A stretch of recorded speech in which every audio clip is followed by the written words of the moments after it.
good. 4 of you answer. The rest of you just sat there going, fuck, he's 12. Absolutely not the case. This is the shittest One Direction tribute band I have ever seen.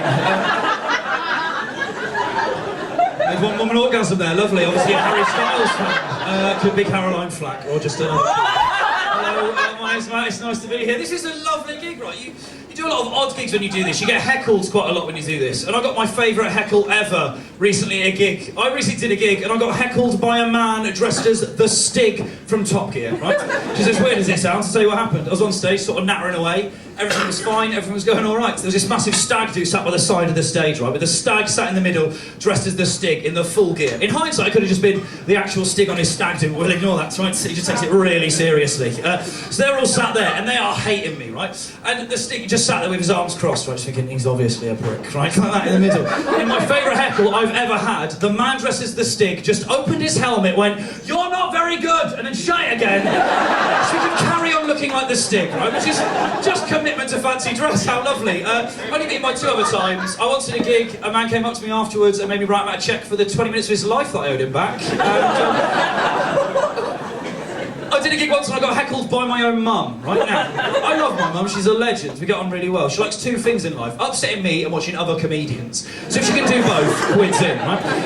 So she came to this gig with me and she went and sat in the audience at this art centre to watch the gig. And I went backstage to get ready to do the gig and I sort of walked out stage and started chatting away. And they're not like lovely and up for it like you, it's just full of wallies. So I'm chatting away and they're not going for it at all. And I think the best way to deal with this is have a banter with the audience, right? Get them all back on side, genius. But from the stage, when you looked out, it was just pitch black. You couldn't see anything. So I just pointed into the darkness and went, what's your name? And this voice came back and went, Mum. Well, that right before I committed, I'm going to carry on. So I just went, so, Mum, what do you do for a living? And I just went, well, I raised my adopted son. Fuck her, she's a bitch. Now,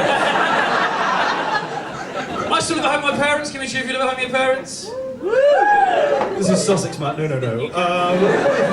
I love living at home with my parents, right, because I live rent-free, which is awesome. It's got its downsides. Like, I came home the other day, and I heard my parents having sex. Which is grim. That is never a nice moment in anyone's life, is it? That's pretty awful. It didn't really bother me that much. Well, until the third voice kicked in. True story. And I like where I live as well. Like, I live in...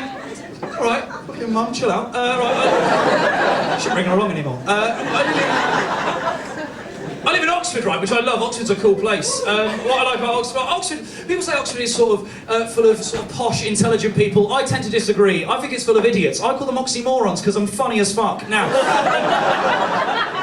basically, right, the way people think there, I've never seen anywhere else. Like, there's this sort of unique thought pattern in Oxford that you won't catch anywhere else. Like, I'll give you an example. My favourite thing in Oxford at the moment is in Oxford we have a hospital, right? Of course, good infrastructure. In that hospital, there is a ward for Alzheimer's patients. I promise you, in the most inappropriate thing I have ever seen, there is a sign above the door of that ward calling it Memory Lane. Now, that is the sickest joke in the world by the NHS. What an awful thing. The worst thing is, if you're a patient in that ward, you have to see it every day and be offended like it's new, right? But I'd love to think with that lovely Oxford logic, there should be a ward in that hospital for amputee patients called Limbo. That'd be awesome. We do have quite a lot of posh people in Oxford as well. We've got the ones I don't like. I don't know if you get them in Brighton. They're the posh rugby boys. They're the ones that I least like. Normally called shit like tarpaulin, stuff like that. You know, the ones sort of loads of messy blonde hair, like really well dressed. They wear gillets. You know, gillets. Gilets. It's a fucking body warmer. You know the ones. Oh, I'm so posh, my arms don't need to be warm.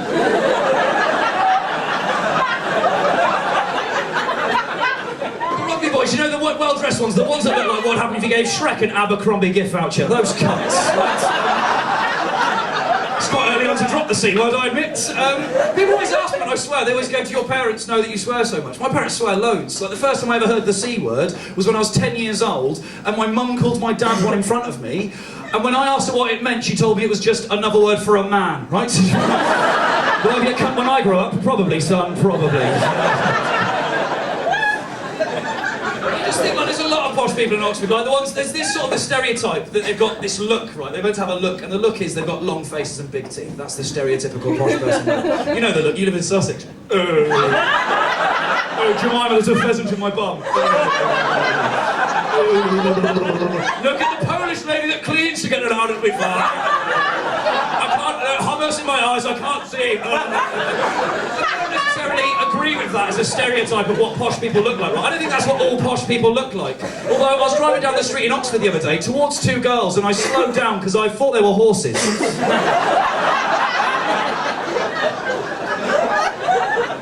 It's also really annoying when you go out for a night out in Oxford, you pull a posh girl, look to your left in the morning and think you've been hit by the mafia. Thank fuck for that, it's just Poppy, we're fine. Anyway, Poppy, goodbye.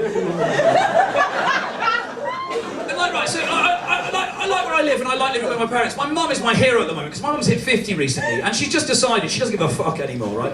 She just says things that amuse herself. That's all she does now. And if it was someone else's mum, I'd be really happy with that because it's my mum, it's terrible, right? We were out recently in Oxford together, walking around sort of buying gold Bentleys, the usual. And as we were doing so, there was a religious guy in the middle of the high street, right? In the middle of Oxford High Street, just giving out pamphlets on God to everyone that walked past, just handing out these pamphlets, right? Fine, not an issue. As we walked towards him, he handed my mum a pamphlet. As he handed it to her, he said, "Jesus is coming sooner than we think." She took it off him and just went, "Yeah, it's a problem for a lot of guys," and carried on down the road.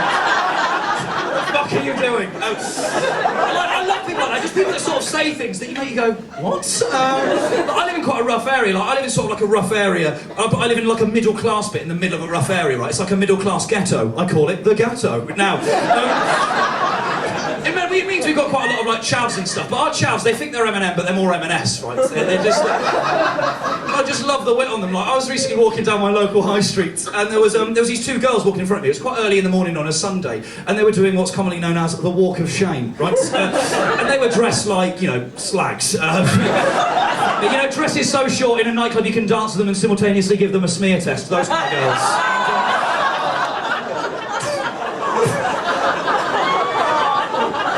At what point did you lose the audience in Brighton, Matt? The smear test material. But if one girl in here goes to get one and misses out on cervical cancer, I've done my job. Now, I'm like Jay Goody. One man applauding that. Or Jay Goody's ghost is in here and she's doing star jumps. Now, Kerry Katurner at the back. Someone just did one applaud to that, by the way, which just sounds like two people high-fiving the joke. Yeah! Carry on with the comedy, right? Oh, I've offended far more of you than I intended to.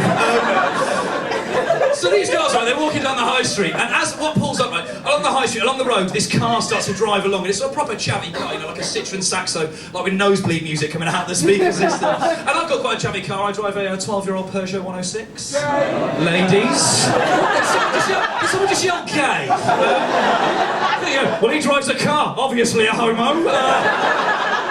You live in Brighton, you should know that that is not good etiquette. Now, someone in a car, okay? We're in Brighton, probably. It's called Dyke Road, for fuck's sake. Local knowledge? Awesome. Now,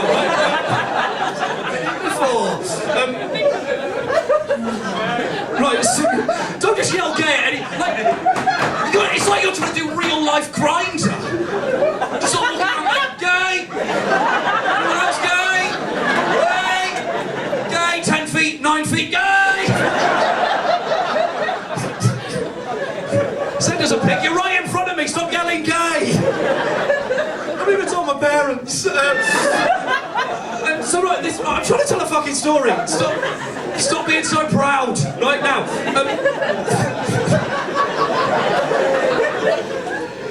This gig is teetering on riot right now. Well, he insulted Jay Goody and then supported the gays. We don't know what to think anymore.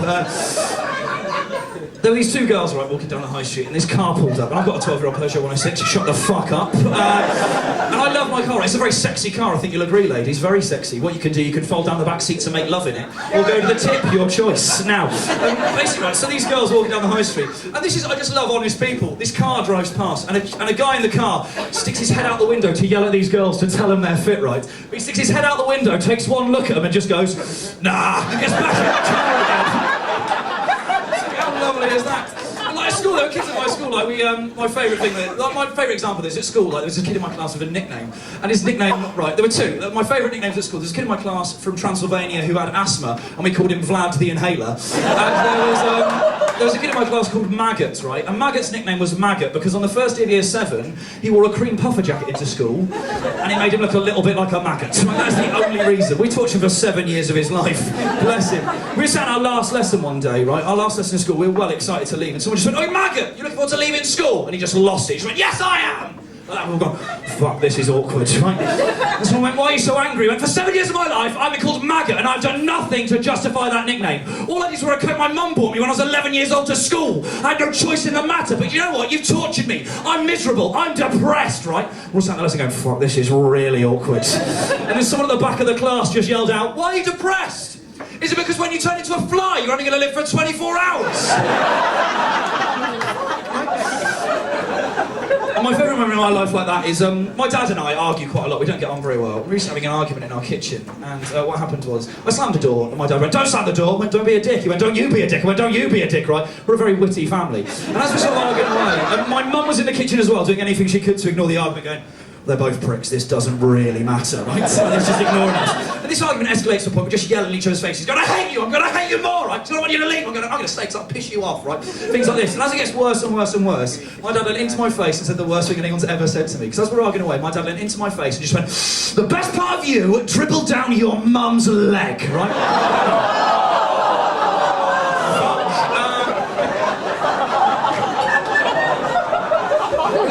One argument once, we were arguing away and he just went, "Guy!" like that. It's nice to have you back in. Fuckface. Now, basically, so he said this, "The best part, you dribbled down your mum's leg," right? And I'm stood there a broken man. I don't know what to say back to that, right? I don't know how to come back to my dad. So I'm stood there going, "Oh my God, what do I say? This is the worst thing anyone's ever said to me. How do I come back to this?" And then my mum just swooped in to save the day because she turned round and went, "How would you know? You weren't there."